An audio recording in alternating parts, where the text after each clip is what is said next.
Welcome back, ladies and gentlemen, my name's Camel and this video is part of the Elder Scrolls 6 discussion series. This specific topic being characters. Now a lot of these character topics are quite broad and fall into other categories, such as quest lines and world design, which will be in their own separate videos. So you may feel that we've only just touched on some of the topics, but fear not, they will be covered more in depth in another video. So first of all, the character creation. I would love to see the same character creation menu as we see in the Elder Scrolls Online. Compared to say Skyrim's character creation system, I found ESOs to be much more bold and versatile, with things like very specific racial physical options, i.e. Wood Elves have horns and Bosma specific tattoos, unique culturally relative options to make each character stand out from the other. Here we can see these traits applied to NPCs in the game. Now these bold, racially relative and reflective characteristics make these NPCs memorable. For example, you won't get this guy mixed up with a bandit. Physical, racial differences are quite important. For example, the tallest Bosma will never be the same height as the shortest Ultima. They really need to give each race as much visual diversity as possible. This extends into their hairstyles, piercing, adornment, tattoos, facial hair, facial shapes, etc. Even something as simple as eye color can be a most powerful tool. I personally can't remember any NPC from Skyrim who had eyes that I remember. In real life, you might meet someone and all you can think about is how striking their eyes are. This is a physical trait that you now associate with that person. Again, something as simple as eye color was never used as a memory hook for NPCs. Although various eye colors were used in Skyrim on NPCs, try and think of a single non-player character in Skyrim where you go, wow, I remember blah blah blah because of her eyes. Eye color, of course, just being one of many building blocks that make a character memorable. And in terms of character creation, the racial choices I think should stick to the 10 Elder Scrolls races. The Ultima, the Argonian, the Bosma, the Breton, the Dunmer, the Imperial, the Khajiit, the Nord, the Ozima, and the Redguard. It wouldn't really make much sense if they just threw in this new race that you could play, so I don't think it's something that they should do. The only way it would make sense is if the game was set in a very different time period where there was another race populating the areas, or if the game was set in one very specific area where this new race was quite prevalent. So apart from that, they should stick to the 10 playable character races. Eye color, tattoos, beards, voice, hair, their armor they wear, the weapon they wield, their height, their name. These should all come together to create the character. So let's play a game. I've made up 4 character names, and I've also created 4 characters to match those names. However, each time I reveal a name, there'll be 2 characters on screen. Your job is to figure out which character on screen belongs to that name. I've tried to make the character names catchy, memorable, and intriguing, and the character's physical appearance reflective of that name. So hopefully this will prove my point by you instantly knowing which character the name belongs to. So the first name is Valion Greenshade. Which one of these characters is Valion Greenshade?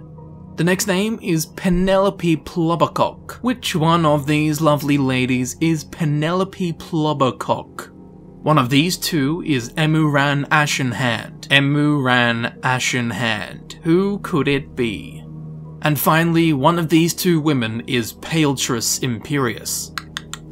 Which one is Paletris Imperius? So I don't know if that worked, but hopefully point proven. A character's name should reflect their physical appearance, their personality, their history, their motives, and vice versa. So this guy here is Valion Greenshade. This plump, chipper lady is Penelope Plubbercock. This tribal chieftain is Emuran Ashenhand. And this Princess Templar is Paletris Imperius. So let me know in the comments if you got those right. So building off that, almost no NPCs in Skyrim were memorable. Although not exactly perfect, Morrowind did do this better. As we can see with this orc here, when I come into town, I can be 100 meters away and know exactly which NPC this is. And the way she's dressed in this high-end ornate armor makes me think that she's seen some shit and survived it, instantly making her character more intriguing to me. One of many things that made Skyrim's NPCs fall down for me was that they all were in brown, shitty leather. Please, give the world's people some grandeur for God's sakes. Their personalities should be more fiery. In fact, personality is one of these building blocks of the character. Same as someone's name or eye color should be a memory hook for that character, so should their personality. Skyrim's characters were a bit meh, Oblivion's were a bit less meh, and Morrowind's were even less meh, but still still not amazing. However, The Witcher 3 nailed this on the head. The characters in that game were amazing. They had incredibly strong personality characteristics. For example, watch this. Blood are glowing. Vampire. Probably regenerates here. Is it 1358 yet? No. Then fuck off. That is your entire interaction with that character for the whole game. Yet, in that 5 seconds, he was more memorable than almost any NPC in Skyrim. Especially a vampire in a cave. Did any vampires in caves in Skyrim have memorable personalities? Nope. In fact, they are all hostile from the start. You would never get to experience their personalities. I guarantee you'll never forget the vampire who told you to fuck off for waking him up early. Yet, half of Skyrim's main storyline is forgettable. Something is amiss. Building off these points, I think a good old dose of humor could make the game a lot more enjoyable, memorable, and actually realistic. Looking for a good swordsmith. No one? 3 swords on your back. A bit much, don't you think?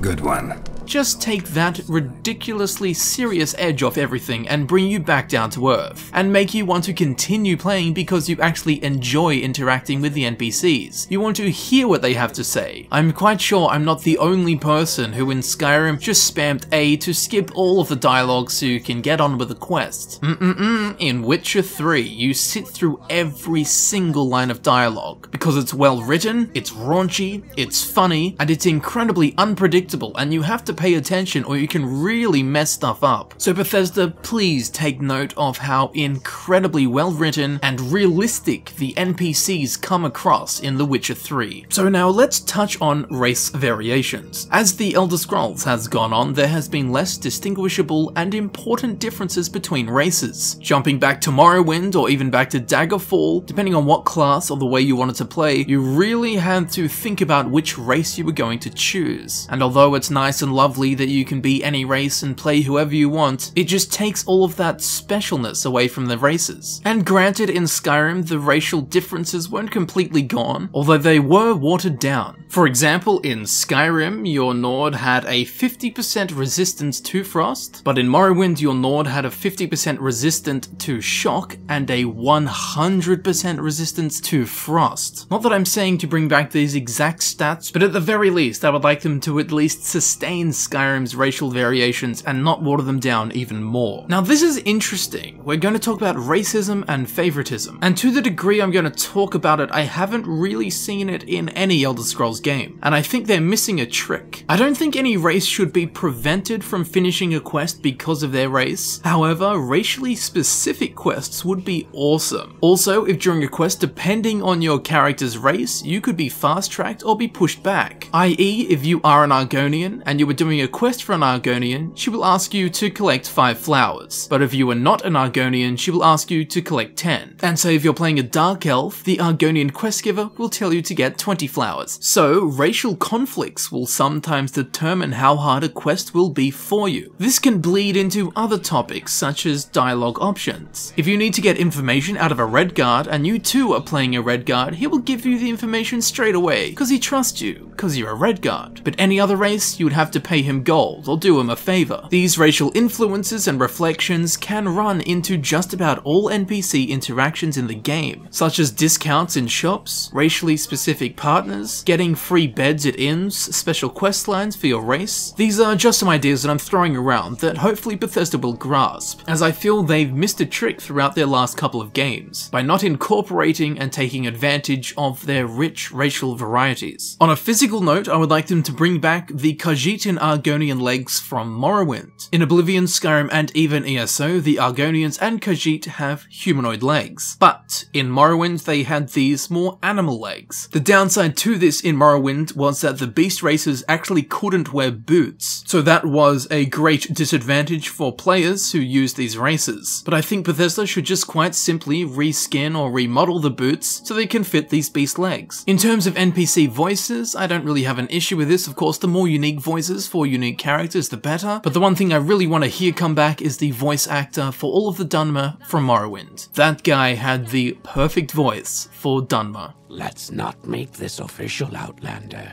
Move along.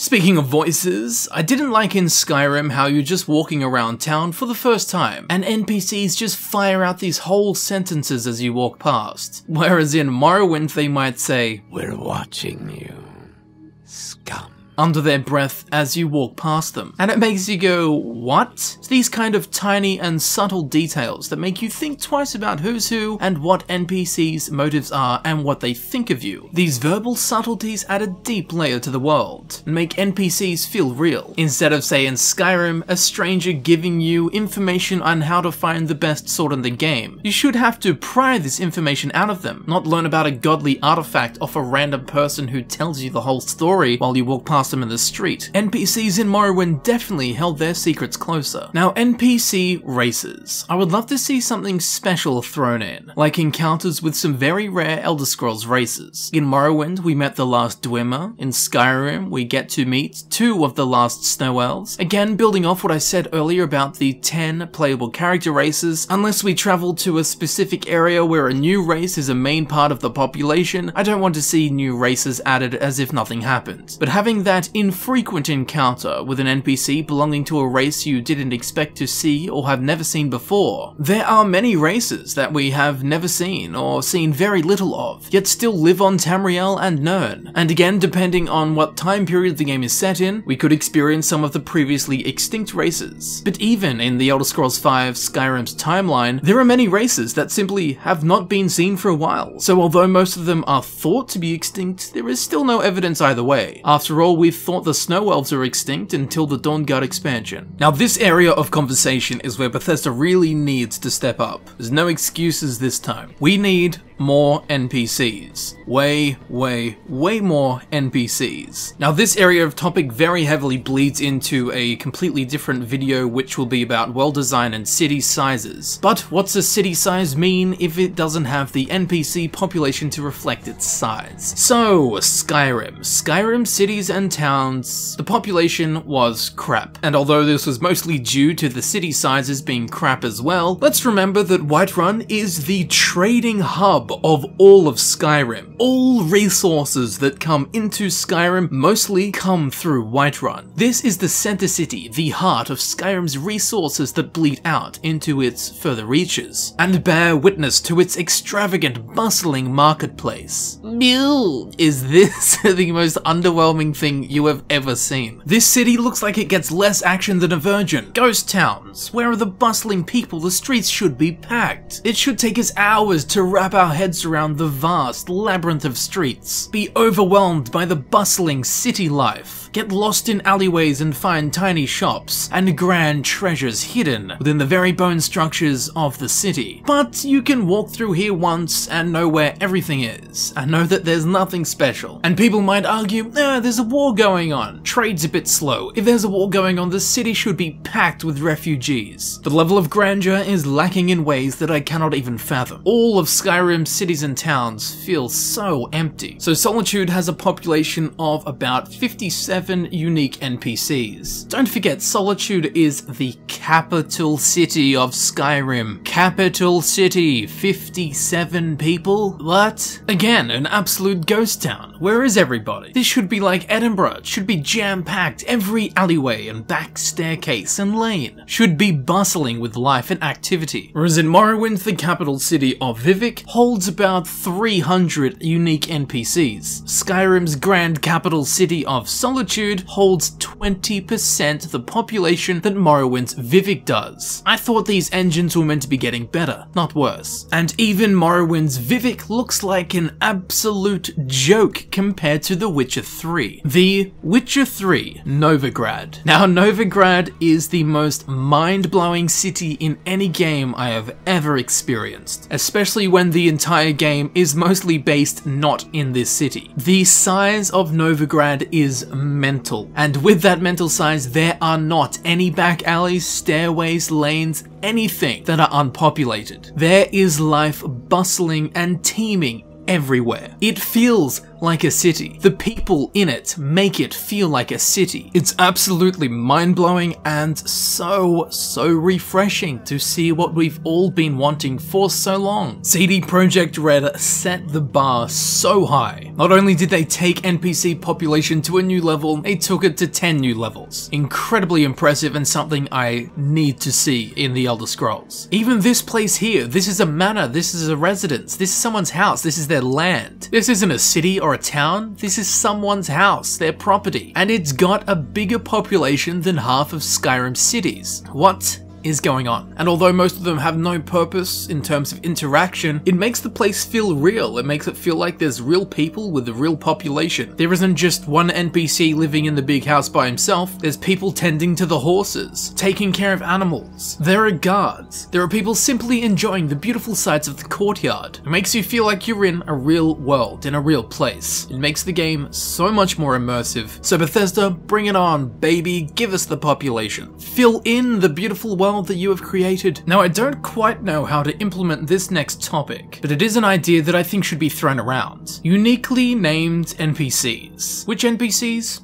All of them. So what do I mean by that? In Skyrim, you would run into a cave or a location and it would have bandits. You would go there to kill bandits. You get there and they're called bandit, bandit, bandit, this bandit, bandit that. This made it incredibly dehumanizing. You weren't killing people, you're just killing bandits. Bandit, bandit, bandit. Whereas in Morrowind, you went into a cave and every single NPC had a handcrafted, unique name. So when you get a contract to go and solve a problem with some people, you go into a cave, you aren't killing Bandit 1, 2, and 3, you are killing people with full names. First names, last names, family names, ancestral heritage, and you go, oh shit, this is an actual dude. He has a last name, he's come from a lineage, he has a family, maybe he doesn't. Why is he here now? It humanizes these NPCs that you're killing, and kind of makes you go, well, maybe I shouldn't be doing this. There's none of that generic bad guy NPC name. Each NPC is a person, handcrafted names. Handcrafted, not generated. Don't you even think about it, Bethesda. Again, you haven't killed Bandit, you have killed Davala Romathran. And then you go, oh shit, I remember speaking to Misha Romathran, who was telling me about her daughter she's worried about because she's gone missing. Lo and behold, you've just killed that daughter. It adds this hugely deep, humanizing element to the NPCs in the game. It makes it feel so much more real. It's not this Hollywood bad guy, bad guy, bad guy. Now, the only major issue I can see with this is the respawning. In Skyrim, when you've got Bandit 1, 2, and 3, you can kill them and they respawn. Simple. More bandits move in. In Morrowind, you cleared out a cave of uniquely named people. If you came back to that cave, it would never be repopulated. You killed the people in that cave. Therefore, guess what? No more people in that cave. Which, to be honest, I quite liked, but I'm sure most people will absolutely hate non-respawning NPCs. The next topic is voiced protagonists. Now, this is an interesting and very hot topic with Fallout 4. Now, personally, in short, I think the Elder Scrolls 6 cannot have a voiced protagonist, unless one very specific circumstance arises, which I'll touch on soon. So why won't a voiced protagonist work in the Elder Scrolls 6, but will work in, say, The Witcher 3? The Elder Scrolls has always been about playing who you want, and this is where Fallout 4 fell down with the voiced protagonist. Before I go any further, I want to make it clear I'm not having a go at the voice actors, or the voice acting, but instead pointing out why a voiced protagonist doesn't work in a game like Fallout or the Elder Scrolls. So a character's voice, once again, is one of these building blocks of the character as a whole. For example, in the Harry Potter series, Alan Rickman had the perfect voice to play Snape. If the actor had like a goofy, high-pitched, wobbly voice, they probably wouldn't have cast him for Snape, such as the Emperor in Star Wars. They wouldn't cast an actor with like a fucking heaps high, thick Aussie accent, now would they? It just wouldn't work. So although Brian did an amazing job voice acting in Fallout 4, never ever can one voice be enough to fit the millions of specific personal characters that people invent and play with love. No amount of voice actors can ever do this properly. In a game where choice is everything and you can play whoever you want, you cannot have a voiced protagonist. 10 times more so in the Elder Scrolls 6, with the 10 different races. Some may even argue that they could get 20 voice actors for each 10 races and then both female and male. Even then, the characteristics of, say, the Wood Elf female voice actor will never fit all of the personalities that people across the globe create for their female Wood Elf characters. Now this works in The Witcher 3. This works so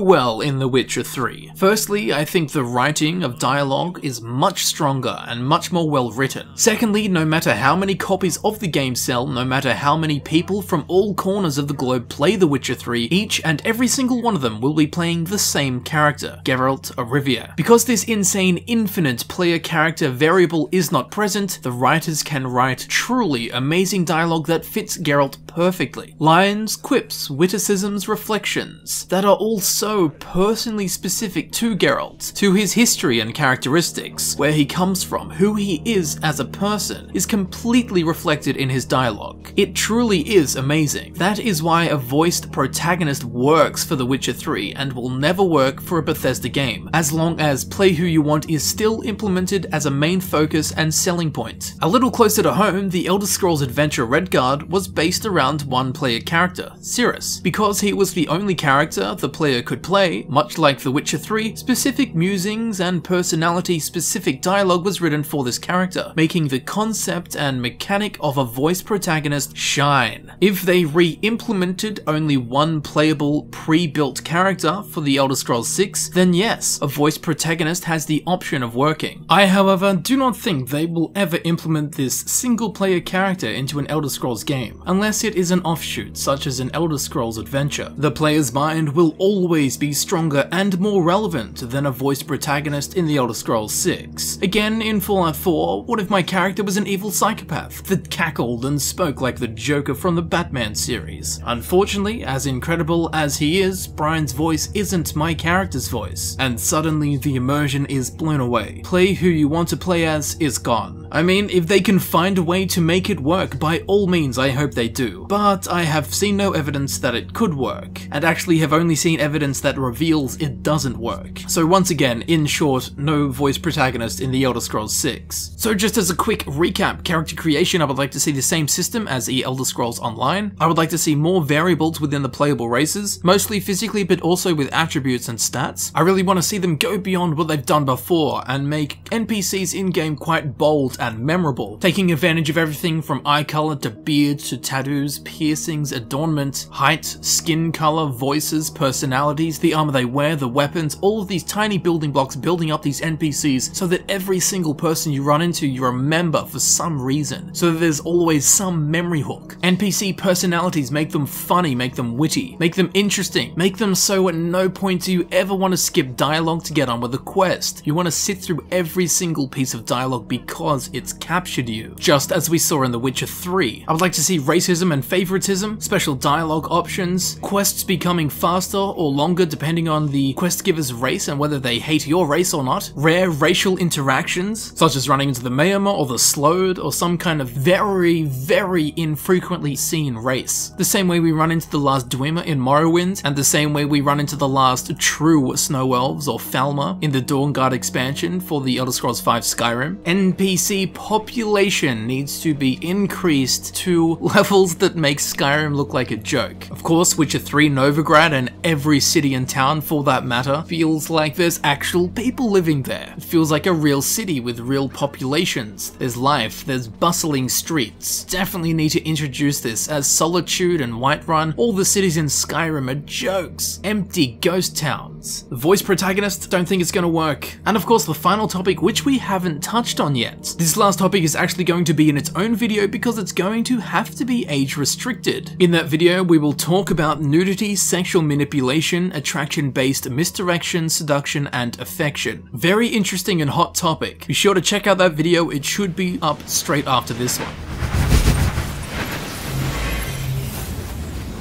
So there we have it for now. That concludes the PG topics when it comes to characters, both you the player character, but mostly the NPCs, who make up the population of the world you are playing in. So be sure to let me know in the comments what you thought about these particular topics we spoke about, and of course any musings or thoughts you have for ways that Bethesda could improve either you the player character or the NPCs in the world that I managed to miss and not talk about. Once the entire Elder Scrolls 6 discussion series series is complete, we will of course be having the Elder Scrolls 6 rediscussion series, which is where I will go through all of the comments and select any interesting ideas or excellent points, and then present them in that rediscussion video, basically giving all of you an opportunity to have a voice, and hopefully influence Bethesda's Elder Scrolls 6 for the better in some way, big or small. So that is why it is so vital to leave a comment and interact with the rest of the people in the Elder Scrolls 6 community. So as a collective, we can hopefully make this series better than its already amazing standing. So leave a comment if you did enjoy this video, please feel free to leave a like, share this video amongst anyone you know who gets quite opinionated when it comes to the Elder Scrolls, and as always, if you did enjoy this video and you would like to see videos similar to this one, please feel free to subscribe. Through the power of analytics, it helps me know that people are interested in these kind of videos, and in the long run will result in more of these type of videos. If you would like to see other Elder Scrolls 6 discussion videos, please feel free to click on the playlist button on the screen, or the links to the rest of the videos in this series will be in the description. So feel free to check them out and then unload your opinions and thoughts on those particular video topics. And in advance, I thank you very much for doing so. Speaking of which, thank you very much for watching, and I will see you very shortly in the next video. I'll see you there in a second.